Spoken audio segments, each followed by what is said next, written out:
Assalamualaikum warahmatullahi wabarakatuh. Bismillah walhamdulillah wassalatu wassalamu ala rasulillah wa ala alihi wa sahbihi wa mawalah. Amma ba'd. Siyadatul habaib asy-syurafa wa sa'adatul ulama'il fudala wa jami'il hadirin wal hadirat al ahibba'il a'izza rahimakumullah. Fi hadhil munasabati as-sa'idah la ansa an usiyakum jami'an wa nafsi bitaqwallah wa bita'ati rasulillahi sallallahu alaihi wa alihi wa sahbihi wa sallam. Wa nas'alullah subhanahu wa ta'ala an yahdiyana ila siratihil mustaqim wa yaj'alana minal muttaqin wa yudkhilana jannatahu jannatan na'im walhamdulillahi rabbil alamin. Taqabbalallahu minna wa minkum fataqabbal ya karim.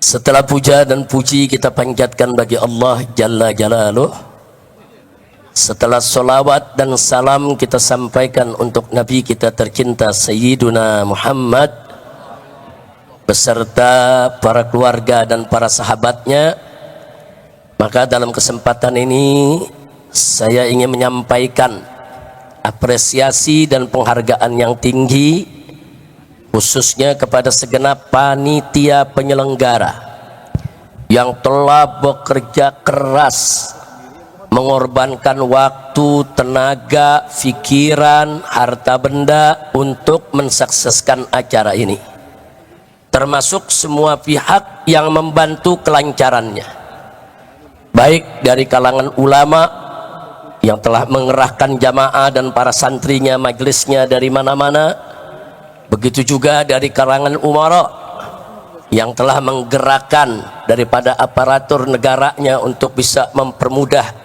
daripada berjalannya acara ini, termasuk para dermawan yang ikut membantu daripada terselenggaranya acara ini.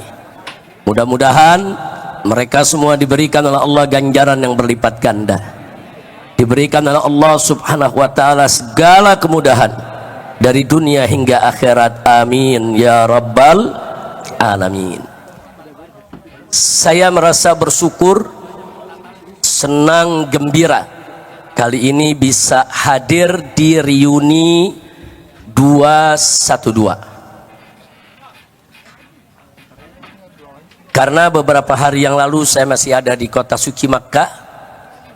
Hampir-hampir saya tidak bisa pulang karena terkena demam yang sangat tinggi di atas 40 derajat.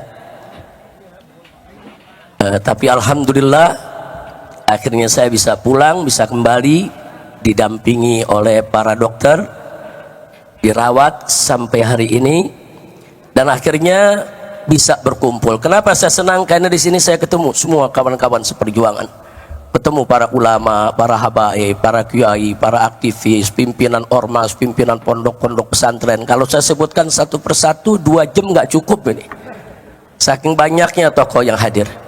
Belum lagi di sini alhamdulillah ada pimpinan-pimpinan lembaga tinggi negara, ada dari MPR RI-nya, ada dari DPD RI-nya. Ini betul-betul satu reuni yang sangat membahagiakan, dan tentunya yang paling membahagiakan sekali bertemu dengan umat yang sudah lama kita tidak berkumpul. Dan kumpulnya umat pada hari ini menunjukkan bahwa kita semua masih tetap istiqomah untuk menegakkan Islam di Indonesia. Takbir.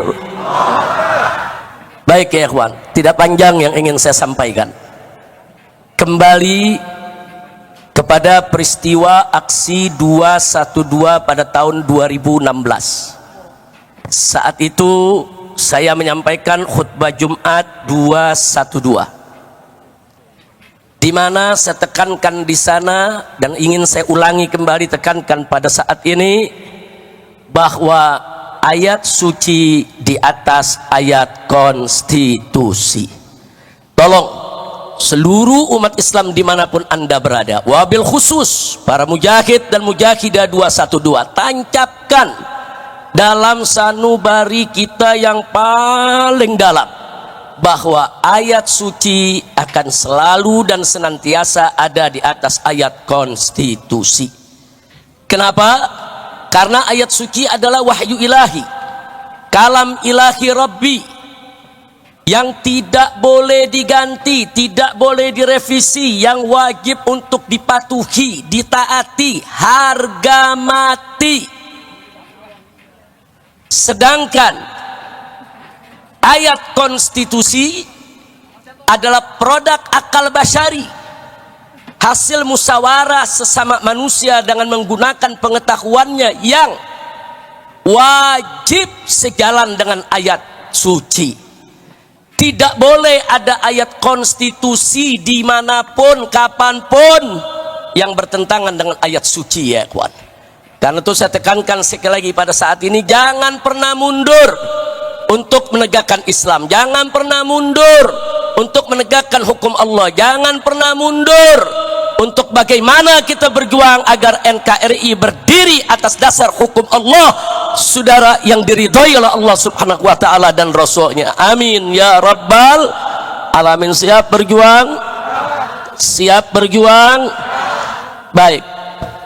Berikutnya sesuai dengan tema bahwa reuni 212 kali ini yaitu bertemakan revolusi akhlak untuk menuju Indonesia berkah dan Palestina merdeka.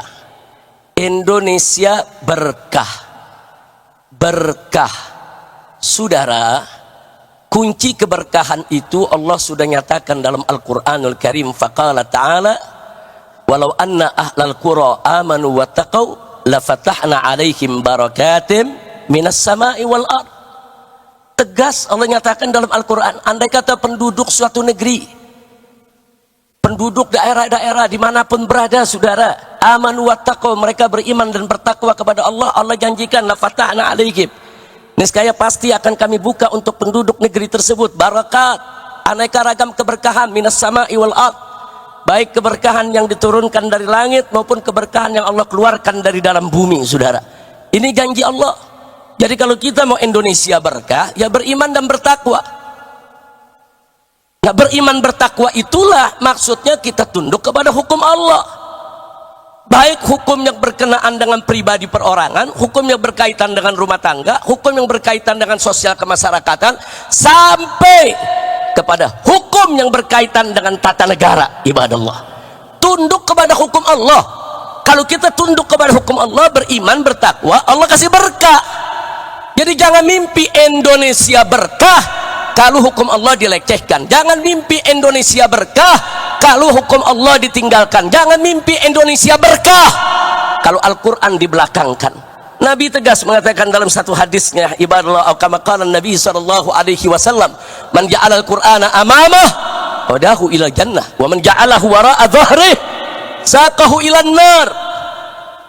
Barang siapa menjadikan Al-Quran di depan dia sebagai imam, sebagai pedoman, sebagai petunjuk, niscaya Al-Quran akan menuntun dia masuk ke dalam surganya Allah.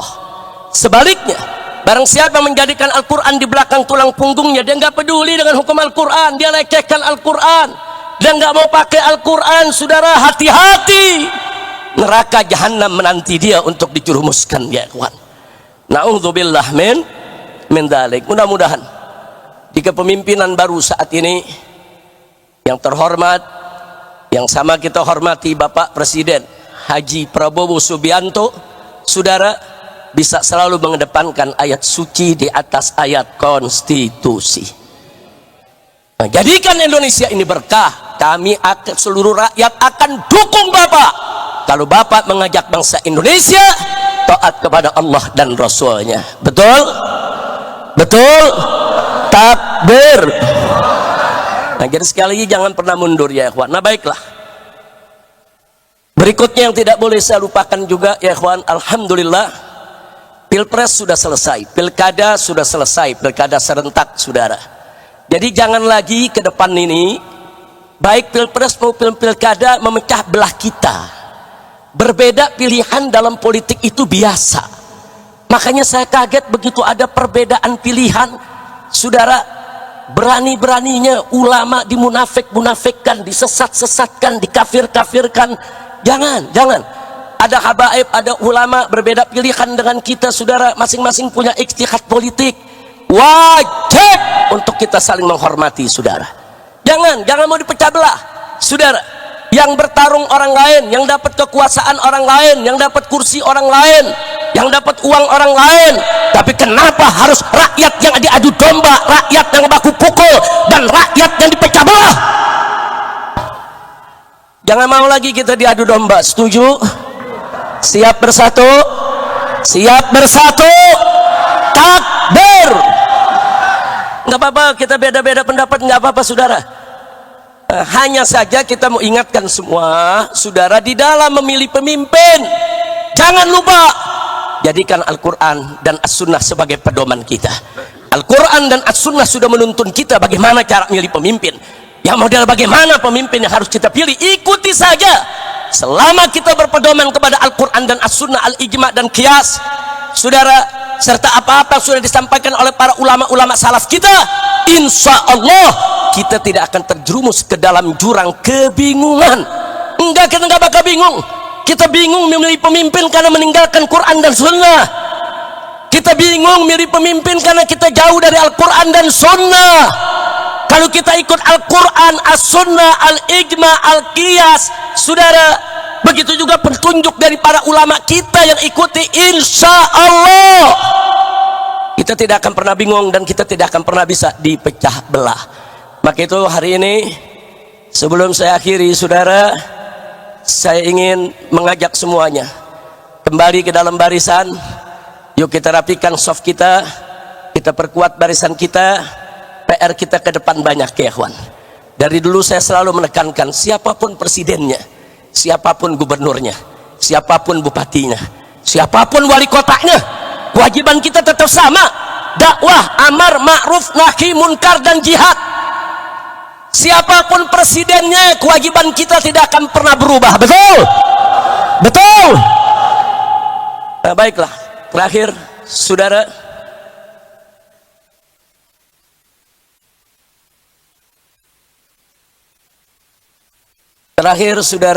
yang ingin saya ingatkan di sini,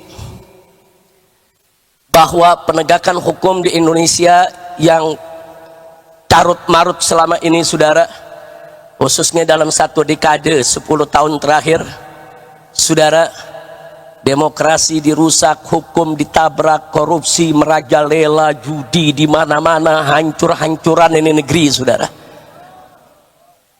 Maka itu saya berharap mereka-mereka yang telah merusak negeri ini selama 10 tahun jangan dibiarkan, tapi mereka harus dituntut pertanggungjawabannya. Setuju?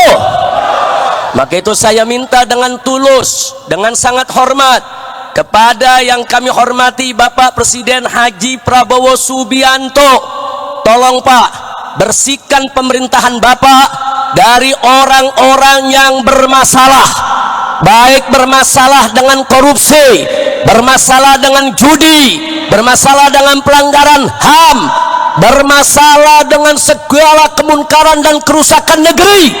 Jangan mereka dibiarkan, proses hukum, tegakkan keadilan bagi bangsa Indonesia. Takbir, Allahu Akbar. Setuju tidak? Setuju tidak? Kalau Bapak Presiden bertindak tegas untuk memproses semua pelanggar hukum pada 10 dekade terakhir ini, setuju tidak? Dukung Bapak Prabowo tidak? Betul? Takbir. Enggak peduli siapapun dia, saudara.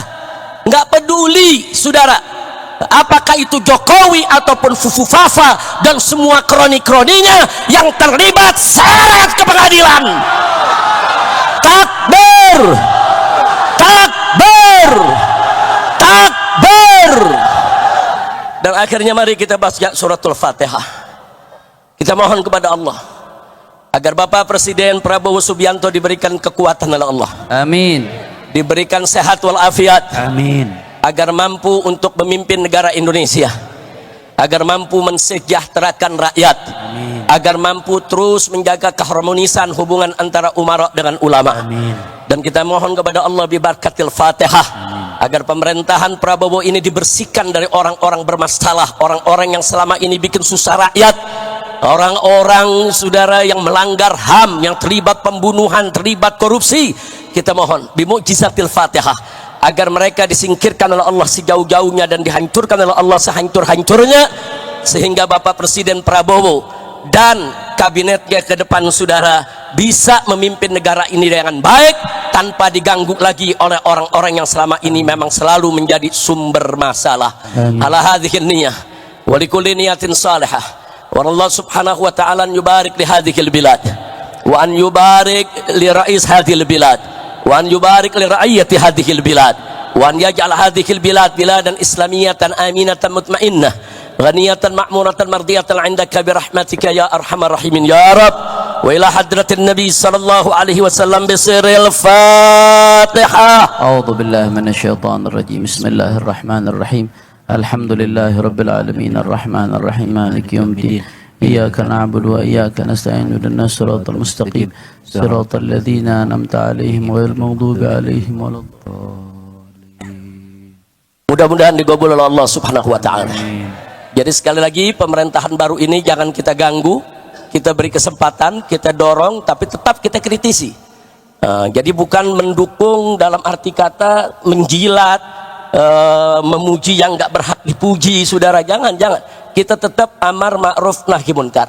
Ikhlaskan niat hanya mencari ridha Allah Subhanahu wa taala. Nah, akhirnya saya mau umumkan sebentar.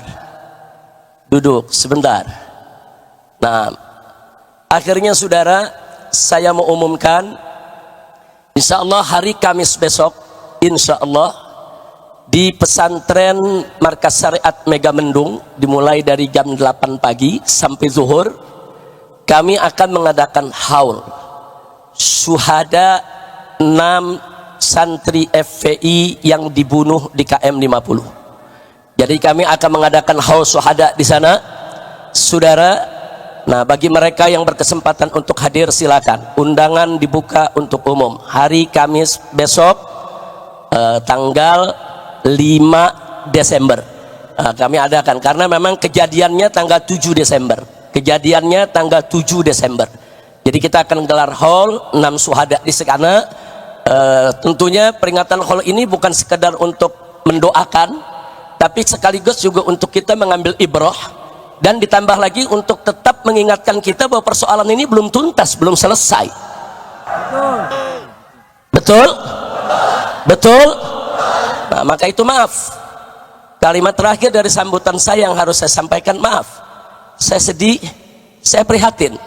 Kalau kabinet yang dibentuk oleh presiden baru saat ini masih ada bau anyir darah KM 50, saudara. Karena ada beberapa orang yang diduga kuat terlibat langsung ataupun tidak langsung dalam peristiwa KM 50 justru duduk diangkat masuk dalam kabinet, saudara.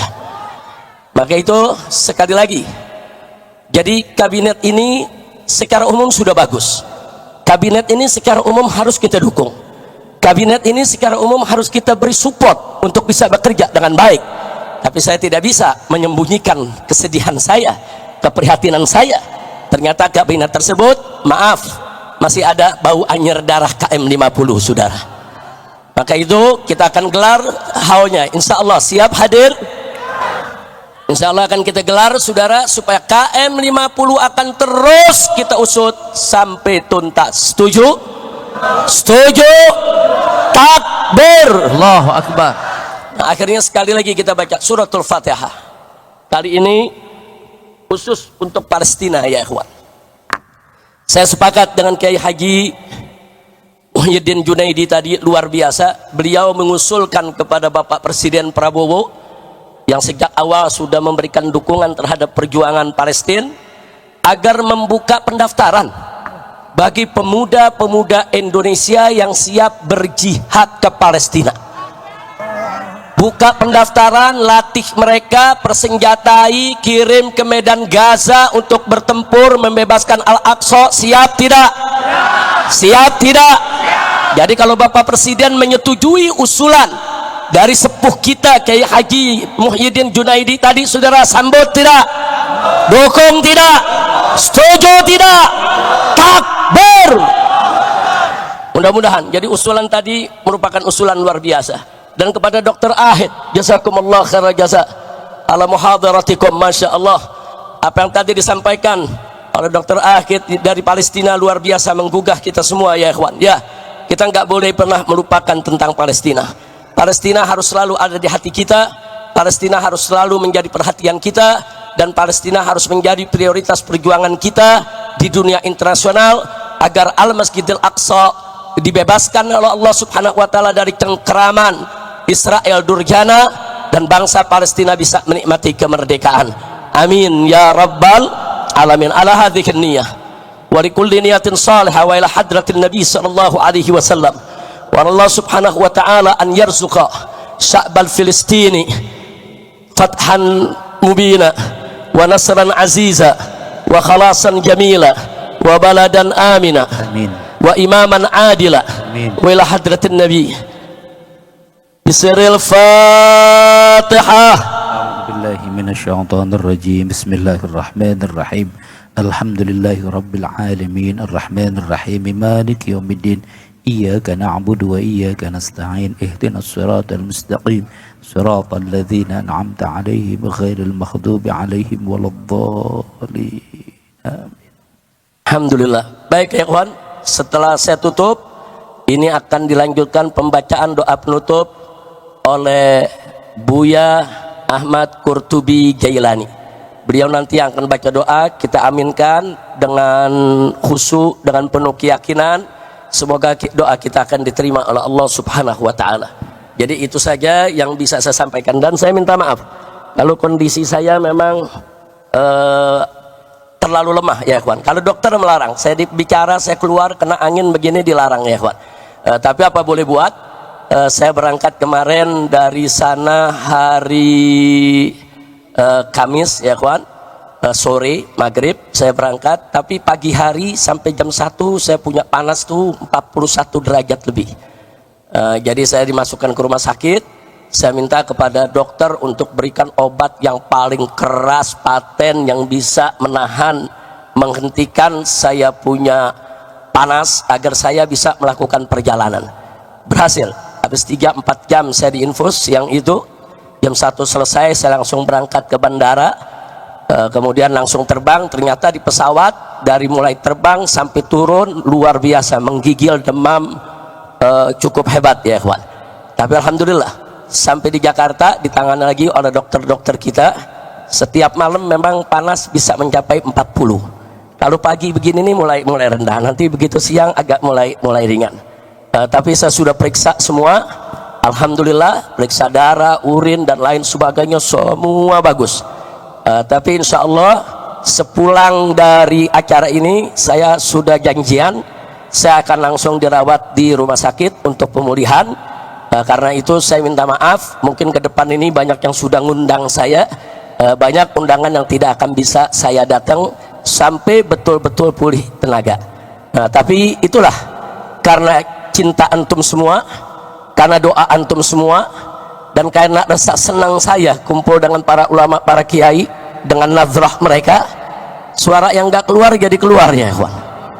Alhamdulillah suara yang gak keluar jadi keluar.